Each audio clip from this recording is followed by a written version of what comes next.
Hello, today we are discussing a much special, or I may say that a unique poem that is Preludes. This is written by T.S. Eliot. Preludes in one of the prominent work of T.S. Eliot written in 1910 and 1911. Preludes is a series of four short poems.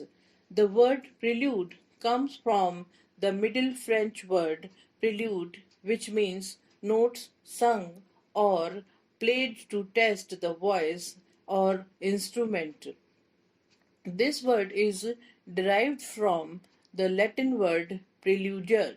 Preluder is has two separate words, pre and luder. Pre means before and luder means to play. It was first used in purely musical sense in English. In this poem, the title Preludes could refer to many and all of those meanings. Likewise, testing the voice, the prelude to a larger work, before a play, or preface to a musical piece. Now, as we know, and we saw that we have four sections in this poem. I mean, we have four preludes in this poem. The first prelude of the poem is a set on a winter evening in a city, at the time of day when people are returning home from work during a rainstorm. It's dirty, sinister, pungent, lonely place filled with the waste.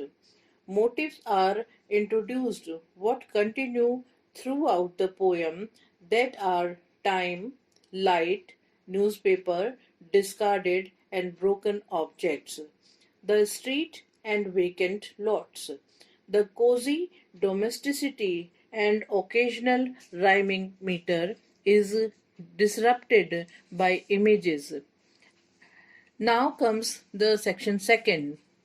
The second prelude takes place in the morning, which smells and looks disgusting.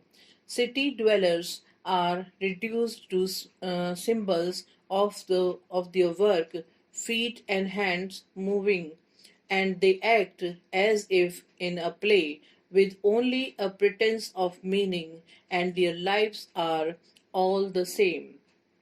Now, the section third. The third prelude introduces a character who the speaker addresses directly.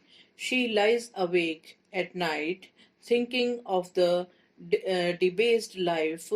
Then, at dawn, she experiences a consciousness of the world as she prepares for the day.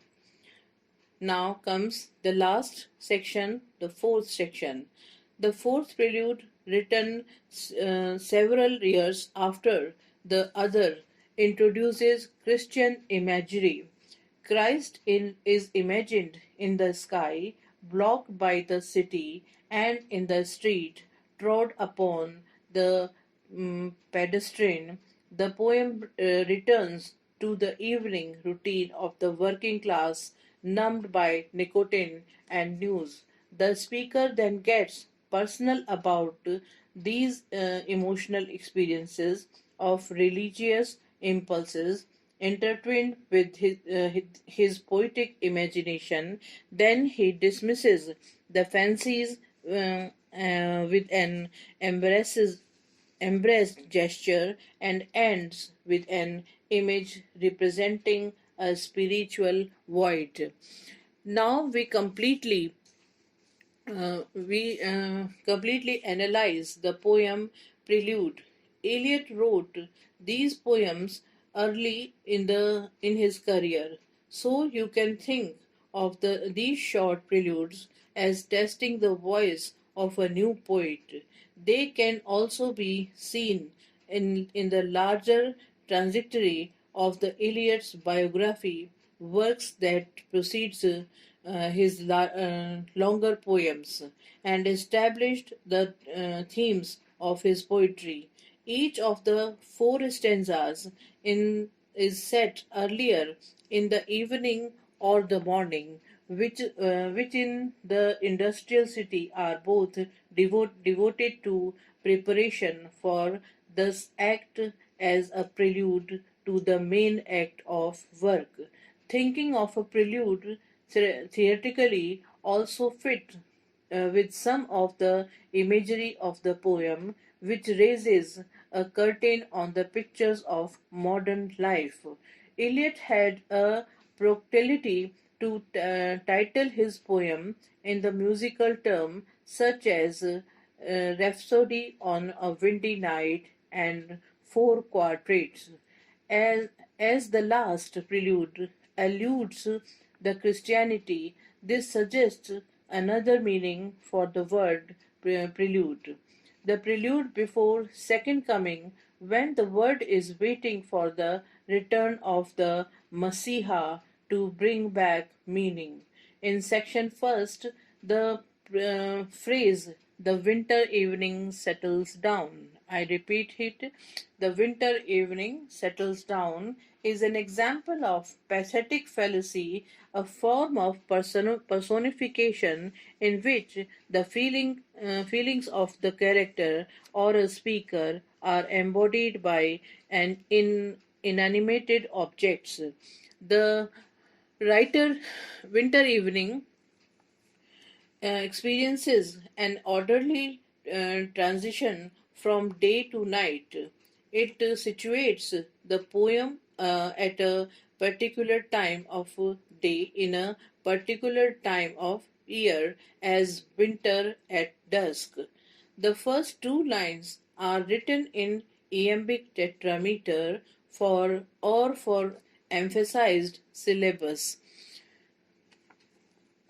These four emphasized syllables are da dum, da dum, da dum, da dum, beginning with a pleasant order musicality in the language, which is subsequently disrupted in the poem.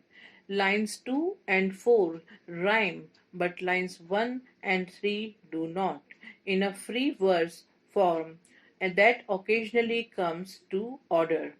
The first four lines have a repeated S sound. I repeat, S sound in the word settles, smells, stakes, passageways, six, ants, smoky, and days, which create a sibilant hissing sound, adding a sinister quality to the poem. The word passageways place the speaker in a city. The reference to 6 o'clock is a part of motif of time in the poem, including the mention of evening, the end of the day, and lighting of the lamps, shows that it gets dark. 6 o'clock is the time of the day when people come home from work, eat, and transition to sleep. The voice of the poem seems to be located not inside eating with the work, but outside in the passageways, suggesting alienation from everyday life. The burnt out ends of smoky days. I repeat, the burnt out ends of smoky days is a metaphor which compares the time of the day to the ashes of cigarette butt. The adjective smoky also adds a dirty quality to the image, describing the air pollution in the industrialized cities when burning coal for fuel was common. The tone is melancholic. The imagine the black nature of a day filled with smoke, ending in exhaustion. Smoking a cigarette is also habitual, like all the behavior of these urban workers. In the third line, the poem uses the second person, bringing the reader into the poem as you is introduced. Grimy, withered, and vacant are emotive. adjectives that judge the leaves and newspapers to be dirty, depressing, and empty. The overall tone of the poem is of desolation. In line 9 and 10, the alliteration and of beat, broken, and blind. These are the alliteration of the same letter, like beat, broken, and blind, creates the sensation of rain falling on building is disappear. Line 12 ends with full stop or at the period. Now we leave the poem here. The sections second, third, and remaining three sections we can discuss the other day. This is simply, I may say, a very good symbolic poem, and T.S. Eliot made it a unique poem. Thank you. Thank you.